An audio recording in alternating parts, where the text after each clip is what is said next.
Hello friends, welcome to Honey GS classes. August 3 నుంచి August 3, August 4, August 5, August 6 and Sunday August 7 వరకు current affairs మనకి ఈ 5 days pending ఉన్నాయి. అందులో ముఖ్యమైన అంశాలు మనం డిస్కస్ చేద్దాం. మిగతా అంశాలు పీడిఎఫ్ ఫైల్లో ఇస్తా. సో మనం ఫస్ట్ చూస్తే సైన్స్ అండ్ టెక్నాలజీలో ఒక 10 కొత్తగా ర్యామ్సార్ సైట్స్ అనేవి ఆమోదించబడింది. సో మనకి ఈ గత 1 మంత్ నుంచి చూస్తే ఇండియాలో మొత్తము అంతర్జాతీయంగా ర్యామ్సార్ సైట్స్ ఒక 17 గుర్తించబడ్డాయి. ఈ 17 మనం గుర్తుపెట్టుకోవాలి. ఏ రాష్ట్రంలో ఉంది అని చెప్పేసి మన గ్రూప్ 2 కానీ లేకుంటే గ్రూప్ 1 ప్రిలిమ్స్ కానీ ఎస్ఐ లాంటి మెయిన్స్ పరీక్షల్లో కంపల్సరీ ప్రశ్న వచ్చే అవకాశం ఉంటుంది. రైట్, ఇప్పుడు 10 వచ్చింది.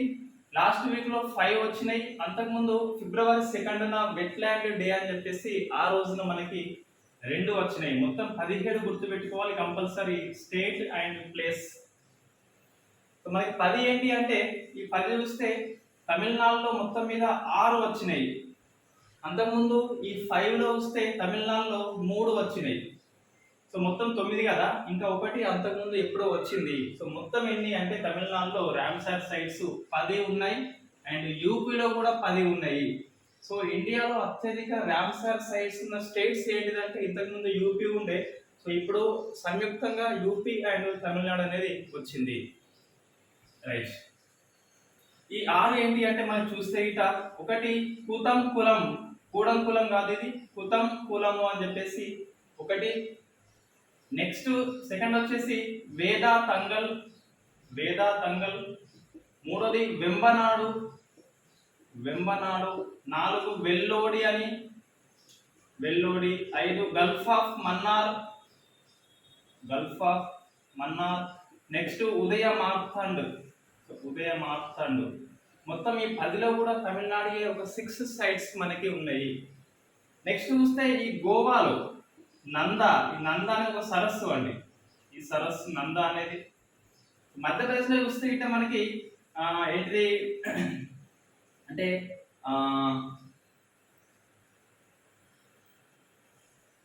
సిర్పూర్. సో సిర్పూర్ అనేది ఉన్నది, మన ఈజీ గుర్తుంటుంది.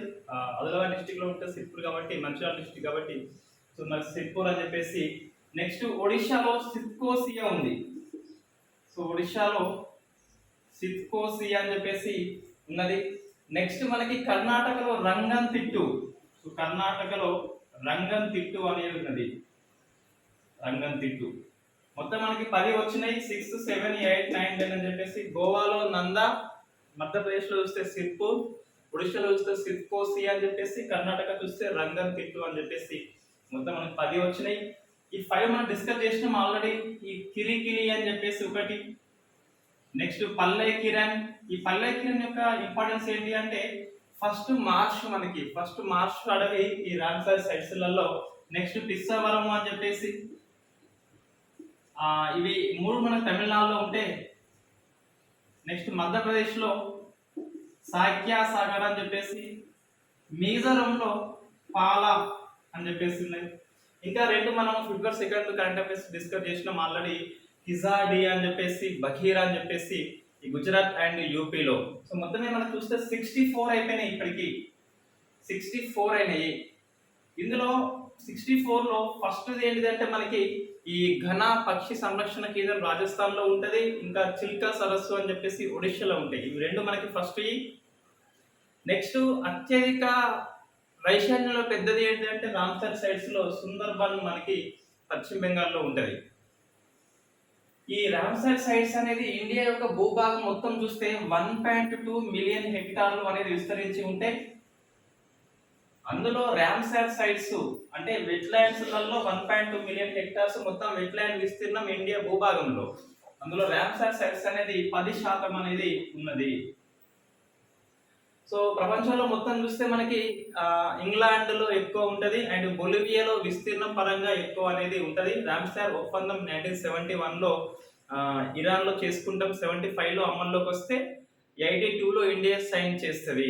ఇది మనకి రామ్సార్ మీద information. Compulsory states and places అనేది గుర్తుపెట్టుకోవాలి, గ్యారెంటీ ప్రశ్న అనేది వస్తుంది. సో మనకి నెక్స్ట్ చూస్తే ఇది ఈ 5G స్పెక్ట్రమ్ అనేది మనకి ఈ రామ్సర్ సైట్స్ మొత్తం మీద 21 స్టేట్స్ 2 యూటీస్ లో విస్తరించబడి ఉంటే మన కర్ణాటక అనేది తొలిసారిగా రంగంతిట్టు, గోవా అనేది నంద, వెరీ ఫస్ట్ టైం మిజోరం పాలా. ఇంతకు ముందు 18 స్టేట్స్ లో ఉండే ఈ 3 కొత్తగా వచ్చింది, మిజోరం, కర్ణాటక అండ్ గోవా అని చెప్పేసి. నెక్స్ట్ మనకి చదువుకోండి, ఈజీ ఉంటది.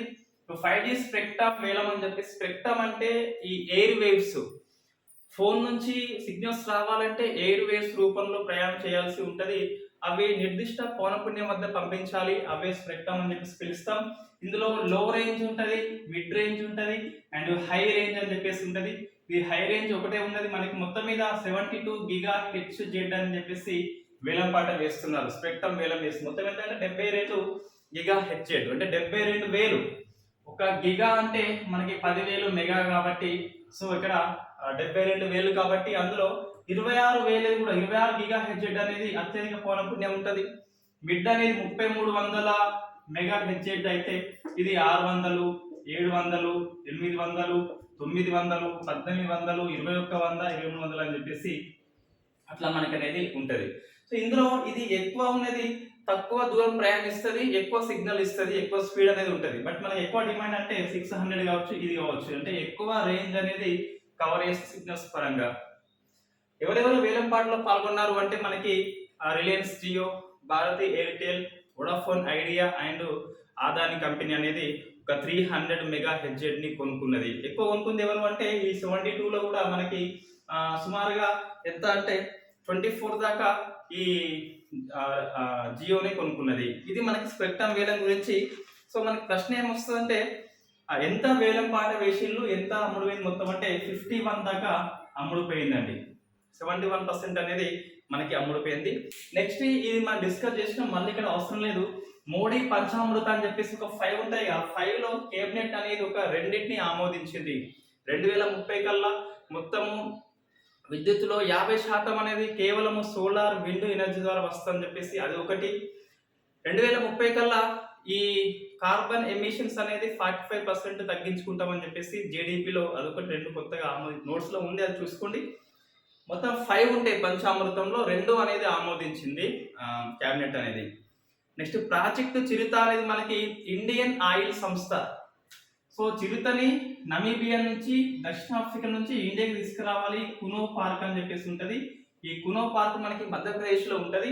దీనికోసము ఇండియన్ ఆయిల్ సంస్థ అనేది తొలిసారిగా ఫండింగ్ అనేది ఇస్తుంది. సో మనకి ఈ ప్రాజెక్ట్ కి తొలిసారి ప్రైవేట్ సంస్థ అనేది ఫండింగ్ ఇస్తుంది, ఇండియన్ ఆయిల్ సంస్థ.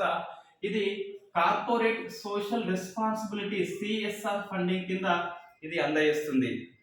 నెక్స్ట్ మనకి ఎంపీఎక్స్ అని చెప్పేసి మారిటైమ్ పార్ట్నర్షిప్ ఎక్సైజ్ అని చెప్పేసి ఈ భారత్ అండ్ ఫ్రాన్స్ సంస్థలు ఉత్తర అట్లాంటిక్ సముద్రంలో ఇవి కండక్ట్ చేస్తున్నాయి. మనకి ఆల్రెడీ ఇండియన్ నేవీ ఇది. సో మనకి రెగ్యులర్ మీటింగ్ కాదు ఇది, రెగ్యులర్ మీటింగ్ ఇండియన్ నేవీ అంటే వరుణ అని చెప్పేసి ఉంటుంది. Varuna exercise between India and France navy. Shakti అంటే ఇండియా అండ్ ఫ్రాన్స్ ఆర్మీ మధ్య, వరుణ శక్తి అంటే ఇండియా అండ్ ఇండోనేషియా మధ్య army. So Varuna India and France navy, Shakti India and France army, Varuna Shakti అంటే India and Indonesia army. Next మనకి 24th ఇంటర్నేషనల్ ఎయిడ్స్ సంస్థ meeting అనేది మనకి జరిగింది ఇక్కడ మాంట్రియల్, కెనడాలో. ఈ ఇక్కడ ఒప్పందం ఏంటి అంటే 2030 కల్లా ఈ చిల్డ్రన్స్ లో ఎయిడ్స్ అనేది అంతం చేయాలి అని చెప్పేసి. ఇన్ఫాక్ట్ మనకి ఇంకో ఫ్యాక్ట్ బిట్ ఏంటి అంటే 2030 కల్లా ఈ చిల్డ్రన్స్ అంతం చేయాలి. ఈ హెచ్ఐవి కనుక్కున్న ల్యూక్ మ్యాంటెగ్నియర్ ఇటీవల మరణించిండు. అరేబియా సముద్రంలో అతివల ఘనత అని చెప్పేసి ఈ అంచల్ శర్మ నాయకత్వంలో, సో అంచల్ శర్మ నాయకత్వంలో ఈ ఎవరు ఈ డోర్నియర్ 228 అనే విమానంలో అరేబియా సముద్రాన్ని గస్తీ కాస్తుంది. ఇది అతివలు అంటే మహిళలు తొలిసారిగా గస్తీ కాల్సిండ్లు ఈ అంచల్ శర్మ నాయకత్వంలో. మొత్తం 5 మెంబర్స్ కదా, అందులో ఫేమస్ శివంగి కూడా ఉంటది. ఈ రఫేల్ యుద్ధ విమానాన్ని ఫస్ట్ టైం డ్రైవ్ చేస్తుంది. ఈ అంచల్ శర్మ ఏంటిదంటే రిపబ్లిక్ డే లో ఇండియన్ నేవీ యొక్క శకటానికి ఈమె తొలిసారిగా ఆతిథ్యం అనేది వహిస్తుంది. నెక్స్ట్ మనకి ప్రపంచంలో అతిపెద్ద ఫ్లోటింగ్ సోలార్ పవర్ ప్లాంట్ అనేది మధ్యప్రదేశ్ లో లాంచ్ చేయబోతున్నారు, ఇంకా లాంచ్ చేయలేదు. ఇప్పటికి మనకి ఏంటంటే ఇండియాలో అతిపెద్దది రామగుండం మనకి. నెక్స్ట్ బూస్టర్ డోస్ గా కోవాక్సిన్ కి జపాన్ అనేది గుర్తింపు ఇచ్చింది. సో తొలిసారిగా కోవాక్సిన్ కి బయట దేశాలు ఆమోదించింది అంటే మనకి జపాన్ చెప్పేసి వస్తుంది. ఈ హాస్డియో అరణ్య ప్రాంతం ఉంటుంది. సో హాస్డియో అరణ్య ప్రాంతం ఇది ఛత్తీస్గఢ్ లో ఉంటుంది. ఇన్ఫాక్ట్ ఇక్కడ వీళ్ళు ఈ బొగ్గు గనుల వేలంపాట వేస్తూ దీన్ని వ్యతిరేకిస్తూ ధర్నా చేస్తున్నారు. వార్తల్లో ఉన్న ప్రాంతం ఏంటి అంటే హాస్డియో అని చెప్పేసి. సో దక్షిణ కొరియా కూడా చందమామ మీద తొలి వ్యోమన వాహక నౌక పంపిస్తుంది. దాని పేరు ధనూరి అని చెప్పేసి. ధనూరి ఏంటిదంటే దక్షిణ కొరియా యొక్క చందమామ ప్రయోగము తొలిసారిగా ఇది చేపట్టింది, మనకి ఇంపార్టెంట్. ఇంకోటి స్కై లైట్ అండి. సో మనకి వార్తల్లో ఉంది స్కై లైట్ అని చెప్పేసి. ఇది ఏంటిదంటే స్కై లైట్ అనేది శత్రు దేశాలు మన వ్యవస్థ మీద దాడి చేసినప్పుడు ఎంతవరకు మన టెలికాం వ్యవస్థ అనేది స్పందిస్తుంది, ఎంతవరకు హ్యాకింగ్ కాకుండా ఉంటుంది అని చెప్పేసి ఈ స్కైలైట్ ఆపరేషన్ ని ఇండియన్ ఆర్మీ అనేది చేపట్టింది. నెక్స్ట్ మనకి ఎకనామీ చూస్తే, ఈ యూపీఐ లావాదేవీలు అనేది యూనిఫైడ్ పేమెంట్ సర్వీస్ ఉంది ఇంటర్ఫేస్ అని, యూనిఫైడ్ పేమెంట్ ఇంటర్ఫేస్ అని చెప్పేసి ఎన్సిపిఐ రూపొందించింది. సో ఎన్సిపిఐ రూపొందించింది కదా, national payment corporation of India అనేది తొలిసారిగా జూలై మాసంలో రికార్డ్ సృష్టించింది. ఒక 6 బిలియన్స్ అని చెప్పేసి రికార్డు, ఒక నెలలో 6 బిలియన్స్ 600 కోట్ల లావాదేవీలు జరిగింది. మనకు ప్రశ్న వస్తుంది యూపీఐని ఎవరు రూపొందించిందంటే ఎన్సిపిఐ అనేది. ఎన్సిపిఐ ఏంటి అంటే ఈ ఆర్బీఐ అండ్ 21 బ్యాంక్స్ కలిపి ఒక ఇనిషియేటివ్ ప్రోగ్రామ్ కింద దీన్ని లాంచ్ చేయడం జరిగింది. నెక్స్ట్ మనకి ఉద్యమ్ పోర్టల్ ఉంటుంది కదా, ఈ ఉద్యమ్ పోర్టల్ అనేది 1 కోటి రిజిస్ట్రేషన్ పూర్తి చేస్తుంది. What is the Udyam portal అంటే MSME micro small medium enterprises వాళ్ళు రిజిస్ట్రేషన్ చేసుకోవాల్సి ఉంటుంది, ఆన్లైన్ అప్లికేషన్ పెట్టుకోవాల్సి ఉంటుంది. అటువంటిది 1 కోటి అనేది రికార్డు మనకి ఎంఎస్ఎంఈ పరంగా. నెక్స్ట్ ఈ సిడ్బీ బ్యాంక్ అనేది, సిడ్బీ బ్యాంక్ అంటే ఏంటంటే small industries development bank of India అని చెప్పేసి ఇది ఎంఎస్ఎంఈ రంగానికి రీఫైనాన్స్ చేస్తుంది, నేరుగా ఫైనాన్స్ చేయదు. మనకి నాబార్డు సంస్థ కూడా వ్యవసాయ రంగంలో అపెక్స్ బాడీ, ఇది రీఫైనాన్స్ చేస్తుంది. నేషనల్ హౌస్ బ్యాంకింగ్ అని చెప్పేసి ఎన్హెచ్బి ఉంటుంది, రీఫైనాన్స్ చేస్తుంది. అట్లనే మనకి సిడ్బీ కూడా స్మాల్ ఇండస్ట్రీకి రీఫైనాన్స్ చేస్తుంది. అంటే నేరుగా రుణం అనేది ఇవ్వదు, కానీ ఎంఎస్ఎంఈకి రుణం ఇచ్చే సంస్థలకి రీఫైనాన్స్ చేస్తుంది. అంటే నాన్ బ్యాంకింగ్ ఫైనాన్స్ కార్పొరేషన్ కావచ్చు, లేదా స్మాల్ బ్యాంకింగ్ వాళ్ళకి కావచ్చు, లేదా మైక్రో ఫైనాన్స్ ఇన్స్టిట్యూషన్స్ కావచ్చు, వాళ్ళ రుణం అనేది ఇస్తుంది సిడ్బీ బ్యాంక్ అనేది. తొలిసారిగా ఒక ప్రైవేటు అర్బన్ కోఆపరేటివ్ బ్యాంక్ అనేది ఇచ్చింది, దాని పేరు వచ్చేసి ఎస్విసి బ్యాంక్, ముంబైలో ఉంటుంది. రికార్డ్ ఏంటి అంటే సిడ్బీ బ్యాంక్ అనేది తొలిసారిగా అర్బన్ కోఆపరేటివ్ బ్యాంకును ఒప్పందం చేసుకుంది. ఆ బ్యాంక్ ఏంటి అంటే ఎస్విసి బ్యాంక్ అని చెప్పేసి. ఈ సిడ్బీ అనేది మనకి చట్టం ప్రకారం ఏర్పడింది, 1990లో ఏర్పడింది కాబట్టి it is the statutory body అని చెప్పేసి దాన్ని మనం పిలుస్తాం. నెక్స్ట్ పార్లమెంట్ సెషన్స్ లో ఎకానమీ మీద కొన్ని ప్రశ్నలు వచ్చినాయండి. సో మనకి ఇంతకు డిస్కస్ చేసిన ఆల్రెడీ జిఎస్టి అనేది ఈ చెక్ బుక్ మీద లేదు అని చెప్పేసి మన నిర్మలమ్మ చెప్పింది, మనం గుర్తుపెట్టుకోవాలి. చెక్ బుక్ మీద జిఎస్టి అని లేదట.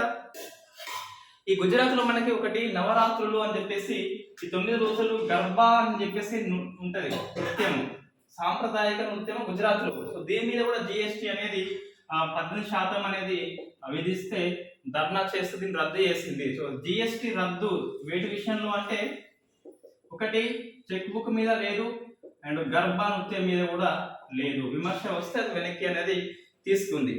నెక్స్ట్ చెరుకుకి మనకి మినిమం సపోర్ట్ ప్రైస్ అనేది ఉంటుంది, దాని లీగలైజ్ ఉంటుంది.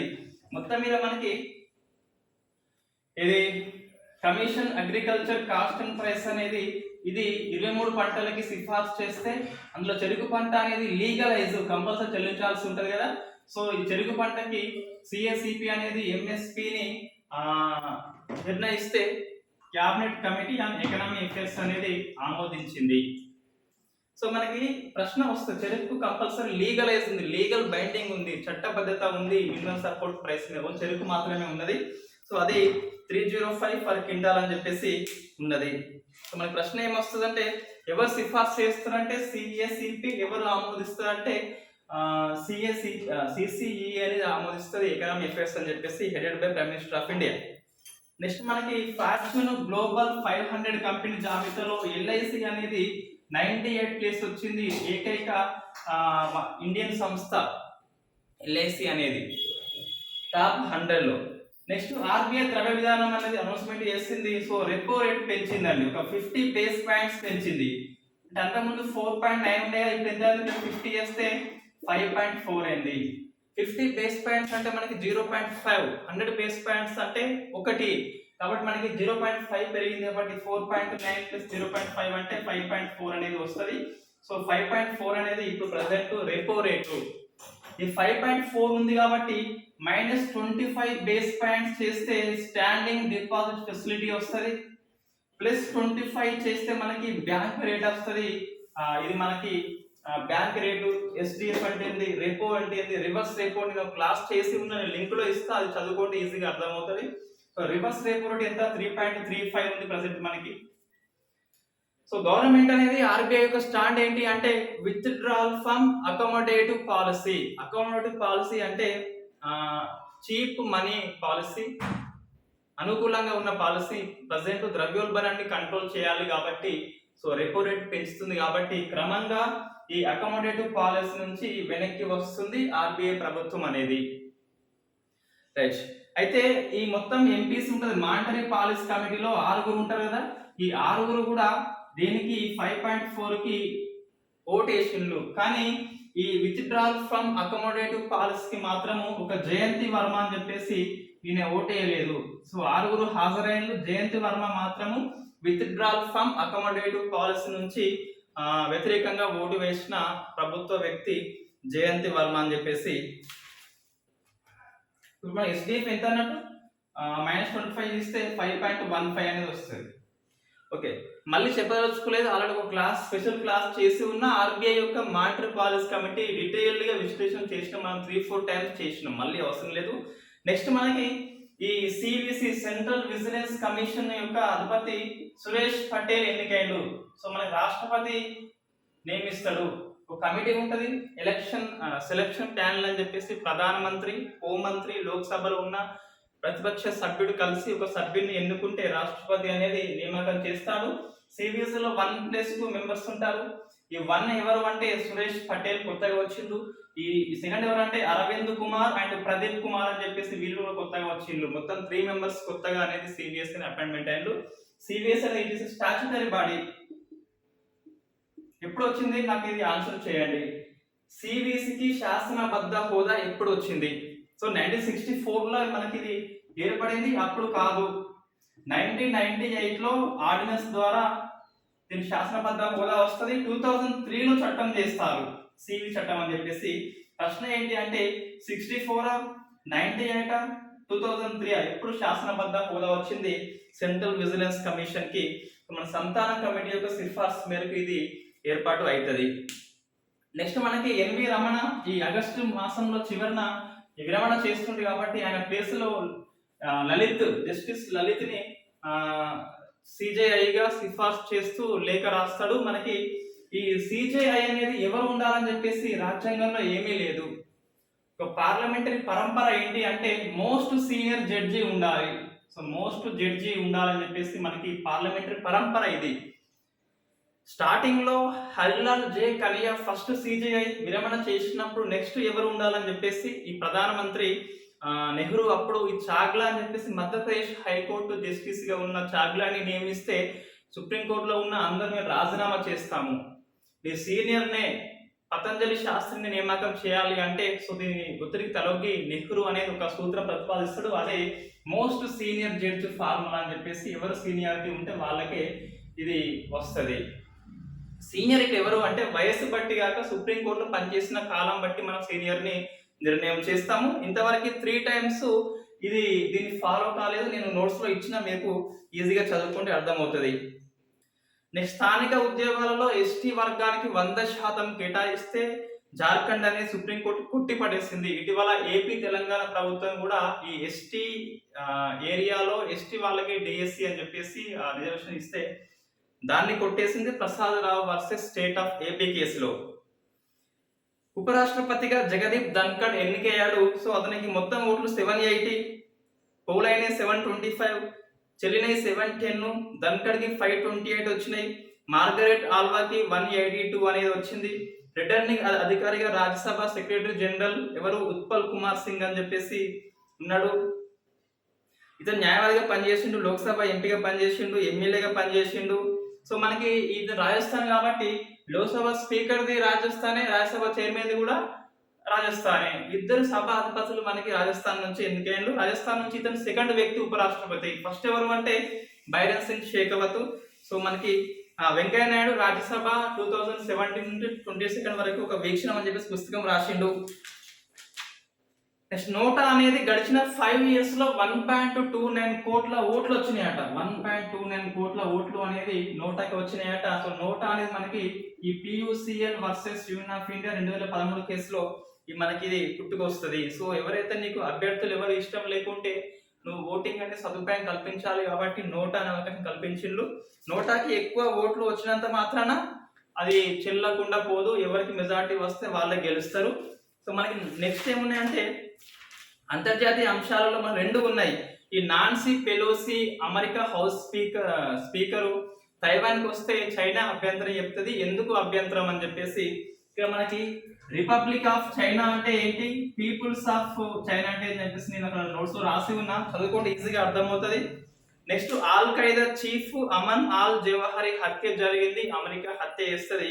ఈ హెల్ ఫైర్ క్షిపణి అండి, అది ఎయిర్ నుంచి సర్ఫేస్ ప్రయోగిస్తారు. ఎటువంటి వార్ హెడ్ మోసుకపోదు. ఒక 6 బ్లేడ్లు ఉంటాయి.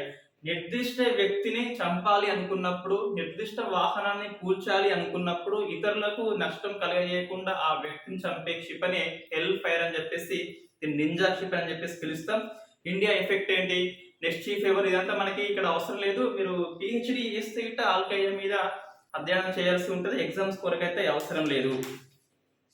నెక్స్ట్ మనకి ఈ మొజాంబిక్ పార్లమెంటరీ సంఘం అనేది ఇండియాకి వచ్చింది. ఇంపార్టెన్స్ ఏంటి అంటే ద్రౌపది ముర్ము రాష్ట్రపతి అయినాక తొలిసారిగా ఒక అంతర్జాతీయ బృందాన్ని కలిసింది అంటే వాళ్ళు మొజాంబిక్ అండి. నెక్స్ట్ మనకి మల్దీవులు అధ్యక్షుడు సాలేహ్ ఇబ్రహీం అని చెప్పేసి ఇండియాకి వచ్చిండు, ఒప్పందాలు చేసుకున్నాడు. అధ్యయనం చేయండి, అవి ఈజీగా ఉంటాయి. ఆసియన్ ప్రాంతీయ ఫోరం సదస్సు అనేది కంబోడియాలో జరుగుతుంది. మన ఎక్స్టర్నల్ అఫైర్స్ మినిస్టర్ జయశంకర్ వెళ్ళిండు, అధ్యయనం చేయండి. నెక్స్ట్ బాదే చెలో ఉద్యమం అని చెప్పేసి సాంస్కృతిక మంత్రిత్వ శాఖ కండక్ట్ చేస్తుంది. యువతలో దేశభక్తిని గుండెల నిండా దట్టాలి అని చెప్పేసి, ఉప్పొంగాలని చెప్పేసి ఆ కార్యక్రమాన్ని లాంచ్ చేస్తుంది. స్వరాజ్ భారత్ కే స్వతంత్రత సంగ్రామ్ కి సమగ్ర గాథ అని చెప్పేసి DD8 ఛానల్ అనేది ఒక సీరియల్ ని కండక్ట్ చేస్తుంది. నెక్స్ట్ ఇండియా కా ఉడాన్ అని చెప్పేసి ఈ గూగుల్ ప్రాజెక్ట్ అండి. స్వతంత్ర భారతదేశంలో ఇండియా ఇండిపెండెన్స్ లో ఎటువంటి చారిత్ర ఘట్టాలు ఉన్నాయో దాని మీద ఒక ఫోటో సెషన్ ని గూగుల్ ఏర్పాటు చేస్తే దాని పేరేంటి అంటే ఇండియా కా ఉడాన్ అని చెప్పేసి. ఇంకా మన తెలంగాణ అంశాలు ఉన్నాయి ఈరోజు. ఏంటి మనకి తెలంగాణ అంశాలు వస్తే ఒకటి కమాండ్ అండ్ కంట్రోల్ సెంటర్ అనేది ఈ బంజారా హిల్స్ లో ఏర్పాటు చేస్తారు. పోలీసులకి అన్ని CC కెమెరాలని అనుసంధానం చేస్తారు, ఈజీగా ఐడెంటిఫై చేయొచ్చు అని చెప్పేసి. సర్వై పాపన్న జయంతి అధికారికంగా గవర్నమెంట్ చేపడుతుంది. మనకి భక్త రామదాస్, సర్దార్ సర్వై పాపన్న, చిట్యాల ఐలమ్మ, ఈశ్వరి బాయ్, భాగ్యారెడ్డి వర్మ, పైడమేరి వెంకట సుబ్బారావు, దేవులపల్లి రామానుజరావు, పైడి జయరాజ్, వట్టికోట అల్వార్ స్వామి, సంతా సేవలాల్ జయంతి, కుమరం భూమి జయంతి, బసవేశ్వర జయంతి, జయశంకర్ జయంతి, ఇవన్నీ గవర్నమెంట్ అనేది అఫీషియల్ గా సెలబ్రేట్ చేస్తుంది. హైకోర్టు జడ్జిగా జయ భాస్కర్ ప్రమాణ స్వీకారం చేసిండు. ఈ మనకి ఈ వజ్రోత్సవాలు ఉన్నాయిగా, ఇండిపెండెన్స్ ద్విసప్తాహి అని చెప్పేసి కేశవరావు కమిటీ కదా. సో మనకి ఎడెన్ బరో యొక్క చిత్రం గాంధీ సినిమా హాల్లో దీన్ని చూపెట్టాల్సి ఉంటది. నెక్స్ట్ ఈ అనాథ పిల్లలని తెలంగాణ గవర్నమెంట్ అనేది స్టేట్ చిల్డ్రన్ హోదా ఇచ్చింది. స్టేట్ చిల్డ్రన్ హోదా సంక్షేమంలో భాగంగా KG to PG వరకు గవర్నమెంట్ చదివిస్తుంది. ఉద్యోగ రంగంలో కూడా అవకాశాలు కల్పిస్తుంది. కొండా లక్ష్మణ్ బాపూజీ జయంతి అవార్డు మనకి 2022లో వచ్చింది. ఎవరికి అంటే సామల వెంకటేశ్వర్లకి వచ్చింది. సామల వెంకటేశ్వర్లు. ఇది మనకి ఆగస్టు 3, 4, 5, 6, 7 మనకి టైం లేక ఫాస్ట్ చెప్పేసిన PDF ఫైల్ ఇస్తున్నా కాబట్టి ఇబ్బంది ఏం లేదు, ఈజీగా చదువుకోవచ్చు. రేపటి నుంచి మన రెగ్యులర్ క్లాసెస్ కంటిన్యూ చేద్దాం. Thank you very much.